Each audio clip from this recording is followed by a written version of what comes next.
You're listening to Investigation Insiders by Integris Intelligence. Hello again, everyone. Welcome to another episode of Investigation Insiders. This is Forhad. Hope you are all doing well. It's August in New York. It's hot, it's humid. The pandemic is starting to rage again. Schools are hopefully preparing to reopen, and we are recording our 19th episode of this podcast. Thank you all for your support and feedback. It means a lot to us that people are enjoying the content. As usual, we have a very, very special guest joining us today. In fact, he has the distinction of being the first person outside of the US. In fact, he's joining us from Singapore, Pankaj Monga. How are you, Pankaj, today? Hi, Forhad. Good morning. I'm good. Thanks so much. Thanks so much for joining us. Just for context, Pankaj and I met through a mutual friend and colleague, Integris Senior Advisor Kevin Donovan. So, Kevin, shout out to you for making the introduction, and which led to today's discussion, which I'm very, very excited about. Pankaj is a very highly regarded attorney, investigator, and brand protection executive. Rather than me do you any injustice, Pankaj, would you mind telling our audience a little bit about yourself? Sure, Forhad. It'll be an honor. So, I'm a lawyer, I'm an attorney, and I'm also a brand protection, supply chain integrity, and a risk management professional. Most recently, I was leading GlaxoSmithKline's and earlier Johnson Johnson's brand protection program in Asia Pacific. I was instrumental in establishing the function and leading the brand protection, anti-counterfeiting, anti-diversion, and supply chain integrity roles. Uh, Previously, I was an attorney practicing in South Asia, and I was leading Motion Picture Association of America's anti-piracy program for over 6 years. This is my career 2.0. I've now joined Law City, which is an IP boutique law firm in South Asia. It's as a partner, and I'm also the practice head for brand protection, litigation, investigations and enforcement, risk management, and strategy in Asia Pacific. I'm strategically based out of Singapore. I also serve as external general counsel and advisor to privately held corporations and play an integral role in strategizing and helping implement growth plans for addressing business and IP risk for large corporations. So this is a brief for over here. No, I mean you've done a lot. It sounds like, and I know Kevin thinks very, very highly of you, and I'm sure that our audience is going to get great value out of this discussion. So, brand protection is a pretty broad term, right? It encompasses quite a bit. Can you talk a little bit about what brand protection means on a high level and what it entails for any organization? Yeah, brand protection, as we define Forhad, is protecting our brands against counterfeits, against parallel imports, against other forms of illicit trade. And it's a complete journey which any client or any company would need to take. We in the narrow sense, most of the companies would view this as a reactive, which is when the brands are already violated, and the issue has raised a certain tipping point, which is when the companies come into the play and start off with incident management, which is I believe not bad start, which is like taking a decisive action against the counterfeiters who have violated your brands. Uh, but we must remember, we are fighting a faceless enemy here. We don't know who the real man behind this is. So the idea is to have a holistic approach developed to brand protection, which should be focusing on, in my view, on the prevention side, So essentially, I would begin by doing a sort of landscape analysis, and basically be assessing the size of the prize, and knowing the near true extent of counterfeiting for my products, and essentially be building a strategy as to how to be more effective in a reactive fashion, as also develop a proactive preventative plan. I mean, doing a basic activity like doing a root cause analysis, and then coming on to a point of identification of real reasons for counterfeiting. So that essentially helps you identify areas, and typically I've done it for multiple brands, so I can share few of the key features is that you have to develop a holistic brand prediction process, which includes incident management, which includes protecting your supply chain from any intrusion or any leakages. You have to protect your product and the product packaging by addition of some security features. And while keeping in mind that merely adding the feature on the pack or the product doesn't solve the counterfeit problem, you need to build a related market monitoring plan, and be having an intent to use these features going forward. Then you have to look at various aspects, as I mentioned, about supply chain production. So you have to look at distributor compliance. You have to select your partners carefully. Who do you use in this fight against counterfeits? And essentially, I mean, looking at processes around facility security, around cargo security, and also looking at how you undertake the returns process. So these are some of the I would say key tenets I would include in the brand protection program, and some of which may vary I mean, if you go by product or segment by segment, but in a sense, I mean, these are the few things that we should be undertaking. Sure. No, that's you actually sort of addressed my next question, which was how does supply chain play a role in protecting your brand? And I think again, we do a lot of investigations related to this. The proactive approach to supply chain is probably one of the most important things that you could do to protect your brand, correct? Yeah, you're right. You're right. Yeah. So let's talk about some of your experiences with supply chain management, and what you see as some of the biggest challenges, particularly in today's environment. I know your focus, much of your career has been Asia. Feel free to focus there, where obviously there's been quite a bit of counterfeiting and other issues that have arose related to supply chain brand protection, or more globally, whatever you feel comfortable with. Sure.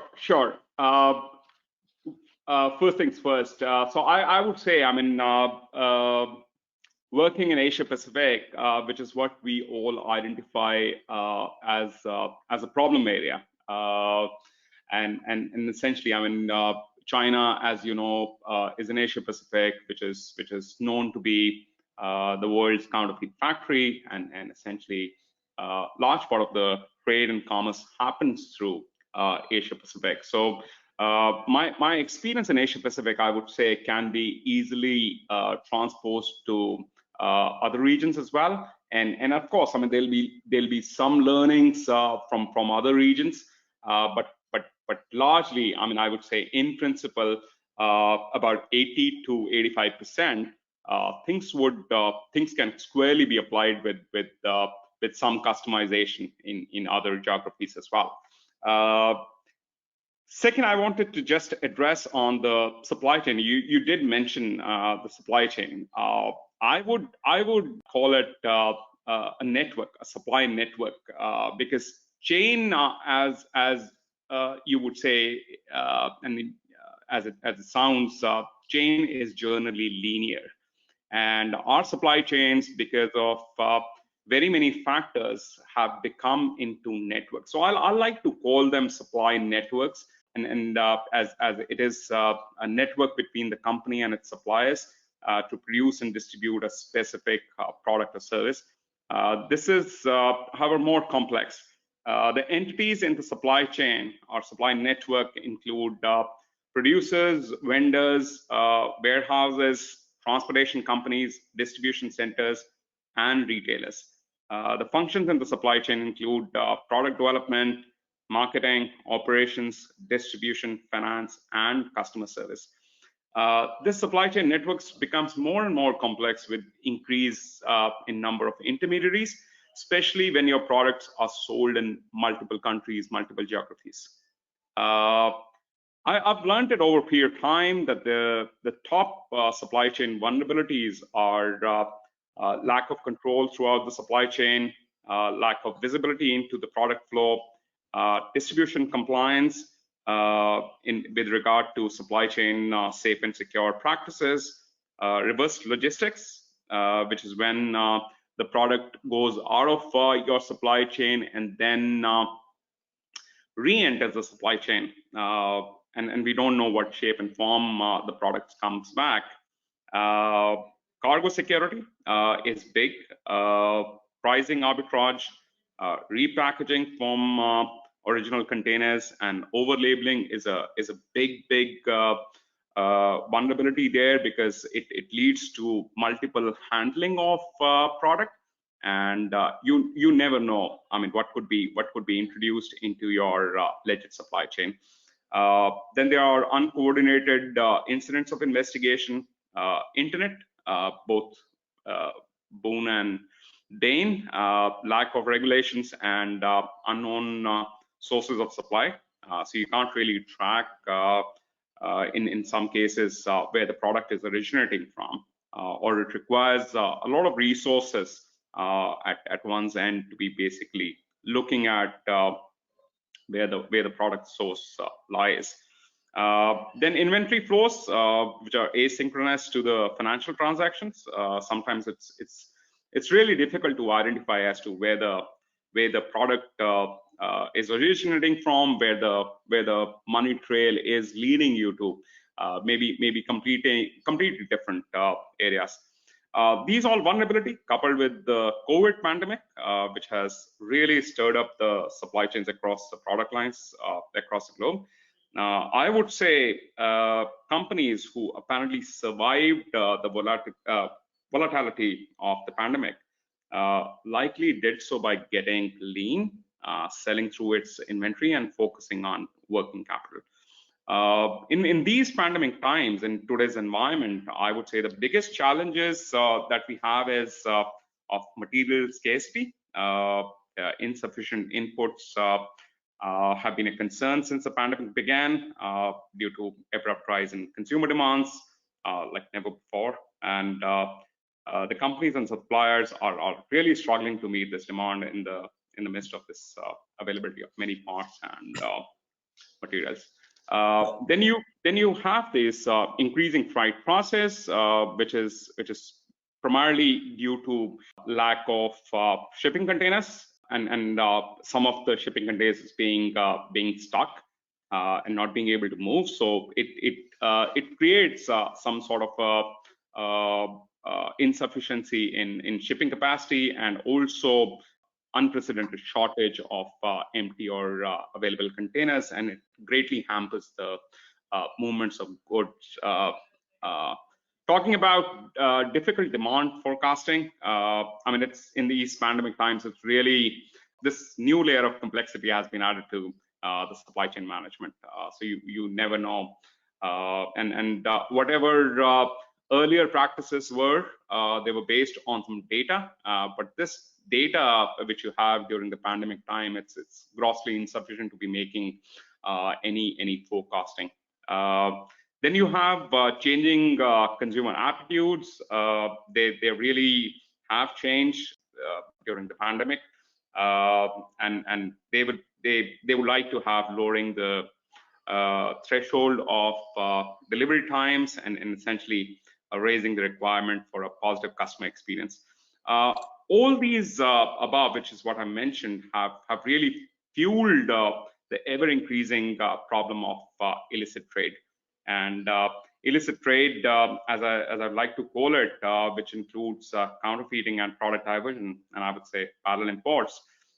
This is clearly one of the greatest challenges of the present times. It is a threat to patient and consumer safety. It impacts companies' revenue and reputation, and it also shakes the consumer in brands which takes really years to build by a corporation. If I could interrupt you for just a second about, you just mentioned something interesting about, I guess, counterfeiting and issues that have arisen. So are you saying like that, while in some ways supply I guess has gone down because of the pandemic on the authentic products and services, that there's been an increase in counterfeit to sort of fill that gap during the pandemic?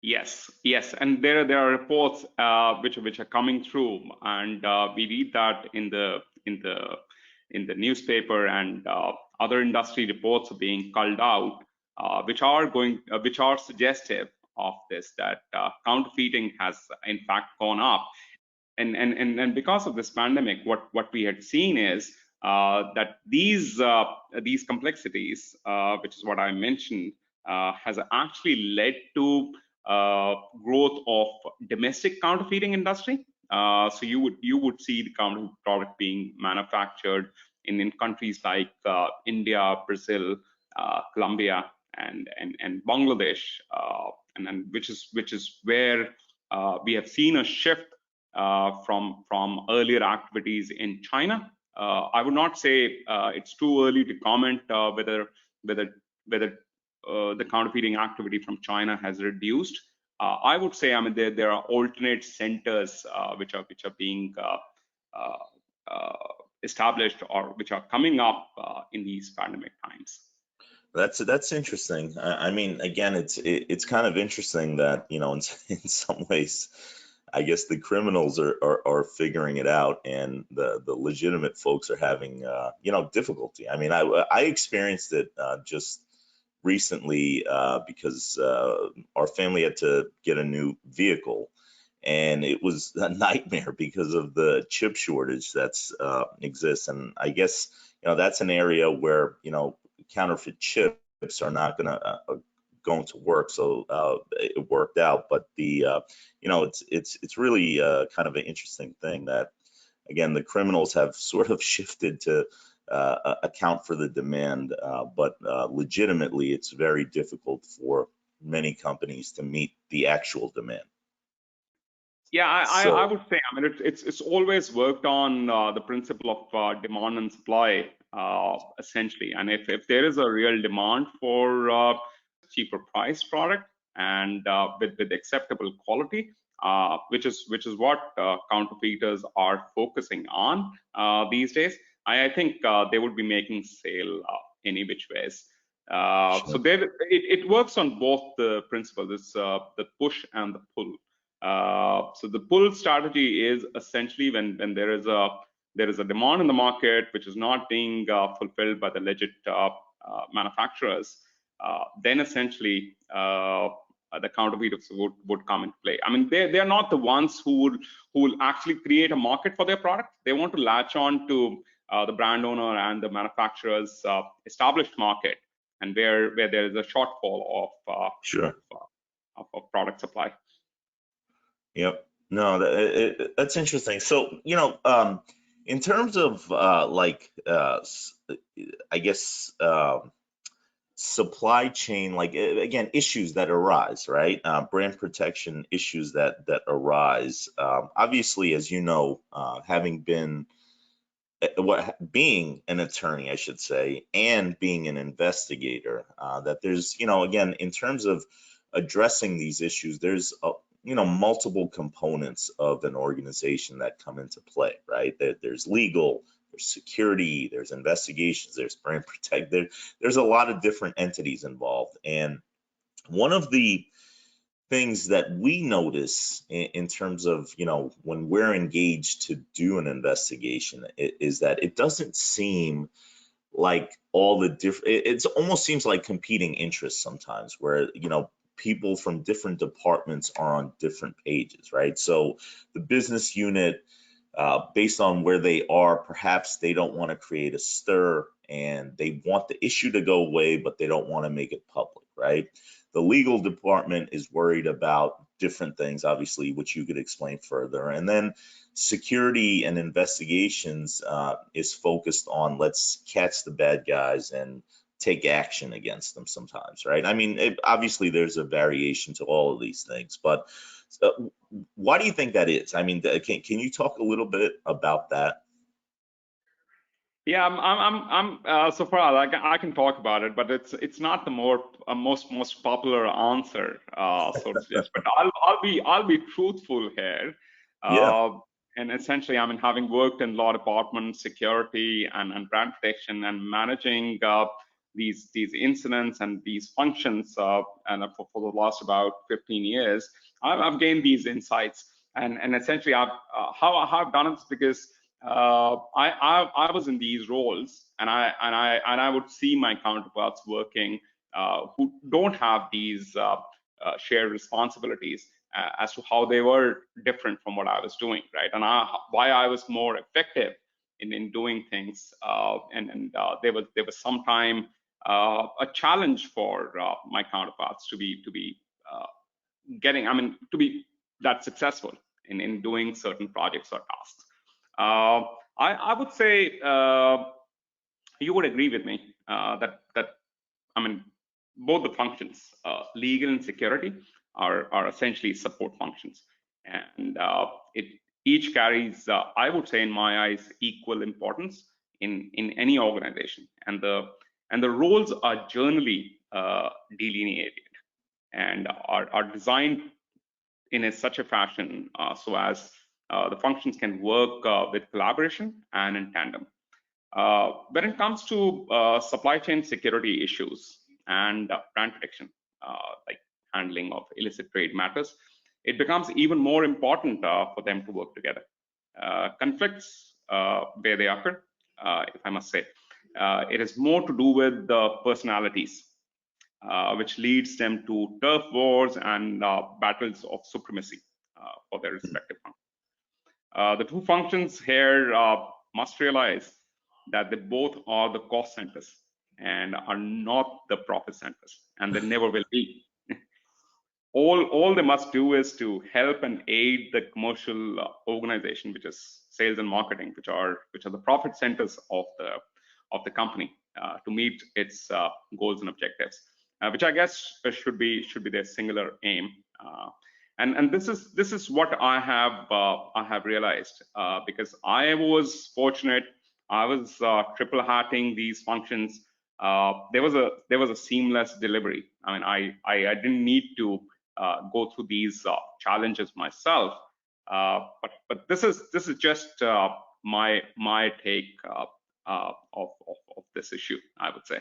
Sure. No, I mean, it's interesting. I mean, being on the vendor side, not being an insider in a sense, it sometimes, again, you get sort of mixed messages in terms of, because, as you know, the focus, the way that an investigation is conducted, the information collected, all that sort of stuff can vary depending on what the end goal is, right? And when you get mixed messages, sometimes it can get complicated. So I appreciate your thought process. So you're basically saying it ultimately almost comes down to the individuals, not so much the departments or anything like that, right? I would say, I mean, this is more to do with personalities as opposed to the functions, because I mean, I can share an example if you want me to. Yeah, that would be great. Yeah. So primarily, I mean, let's pick an example of a supply chain integrity issue. Say counterfeiting, and as in most organizations happens, the counterfeit issue is forwarded to the security function, who is primarily responsible for product security investigations and maybe a follow up on the enforcement action. Mm-hmm. So they should ideally, to my mind, engage the legal function early on in the matter and discuss the legal strategy, which will help them identify the end objective of the investigation, which is what they're about to conduct, and then basis which security function can formulate a investigation strategy, keeping in mind what would be admissible in evidence, which is what law department or legal department or legal function is supposed to tell them, and initiate and conduct this investigation. And once the investigation is completed, work with legal function, share the evidence in hand, and develop an enforcement strategy, and then plan its execution. And thus, working jointly, eliminating the enemy of the company, which is the counterfeiter in this case, right? So that's where I see synergies being developed, and essentially, I mean, avoiding these personality clashes or turf wars. I would say, I mean, legal function can lead the cultural shift in the business, because they're part of the leadership team. They sit on the board. They can actually influence the company to adopt a mindset of control and visibility, which is again driving security functions agenda. They can communicate to associate suppliers, contract manufacturers, trading partners, that the company product requires extreme surveillance and vigilance and accountability. And especially this is in the healthcare segment, that the products do require, and it's everybody's responsibility. I would say, I mean, people who are having the security title or legal function title, they have a responsibility for sure. They may be accountable for certain things, but it's everybody's responsibility too, and then everybody must play their part in the fight against counterfeit. You make it sound so simple, Pankaj. It'd be great if you know. I think the interesting thing that you say about speaking, you know, before anything is commenced, about, you know, what's the strategy, what's the end goal, what's going to be okay, what's not. You know, it's funny because for large corporations that literally can have dozens and dozens of issues going on at any given time, right? Sometimes, you know, it like acting first, because you know, just finding out what's going on and then figuring it out later seems to happen a lot. And I think I think you're right. I think that's what the issue is that later it's like, all right, well, we should have talked about this before, because now, you know, that this ship has sailed, right? Yeah, yeah. And it happens a lot. It happens a lot. So I mean, there are instances where you have once investigated or interrogated a person, and in civil word you would call it interviewed a person.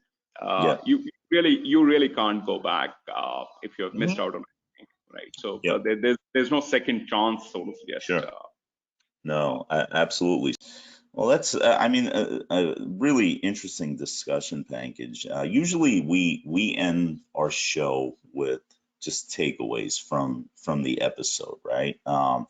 And from listening to you, it sounds to me like, you know, the takeaways to managing your brand protection program, to managing your supply chain, has to do with, you know, long before you have a problem. Ideally, obviously, you can't, not everyone has the luxury of resources and everything like that. But for those who do, or those that don't, I mean, there's still proactive steps that can be taken.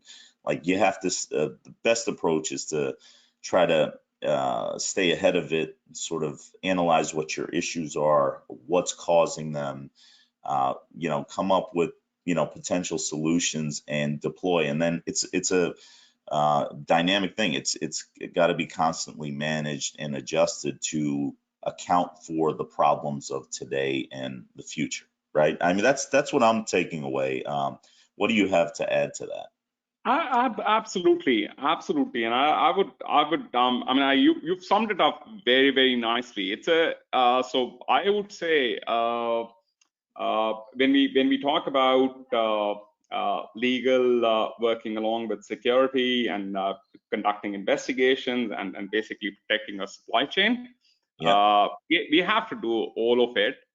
We have to do it in a collaborative fashion, and we need to have an early strategy and an approach to address these kind of issues. I mean, it all goes part and parcel. I mean, I think that people, the organization has to have a strategy. The people within the organization responsible for it have to have a strategy, and you have to fight this problem head on, because the less you fight it, the more it grows, and the more you fight it, it seems that you get control over it and get it reduced. So. Very interesting. And then, just the one last thing to kind of bring everything together, which you've addressed already, in terms of advice that you might have to people serving in legal roles as well as security roles, which you've held both. Just any sort of thoughts you have on that to get past potential internal sort of issues that arise to not, be collaborative in the efforts against these issues. So definitely, I mean, legal can actually lead a cultural shift in the businesses which they support. I would say, I mean, the counsel which they can have for their stakeholders is essentially that these supply chain and security practices do not slow business growth.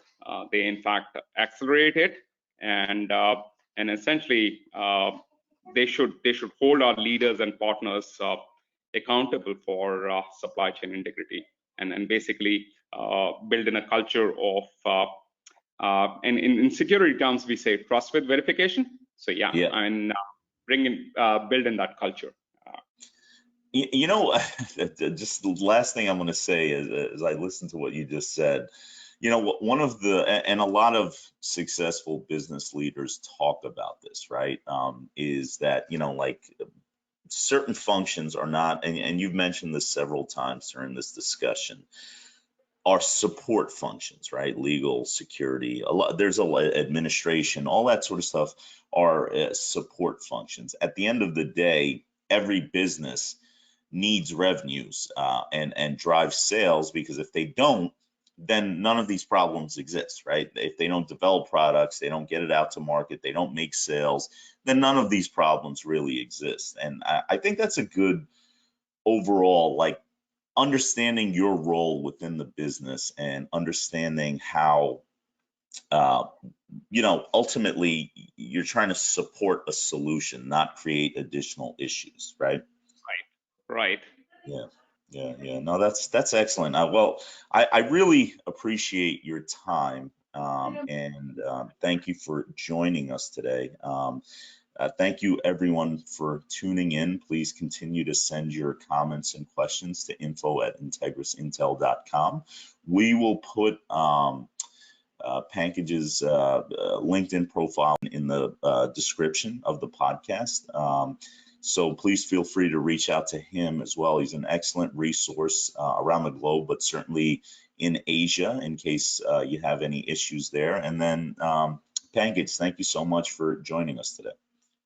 Thanks, Forhad, for having me over. It was real pleasure talking to you and the audience. And thanks so much for this opportunity, I would say. Yep, absolutely. Thanks so much. Don't forget to follow us. We are on LinkedIn and Facebook, Instagram, Twitter, and YouTube.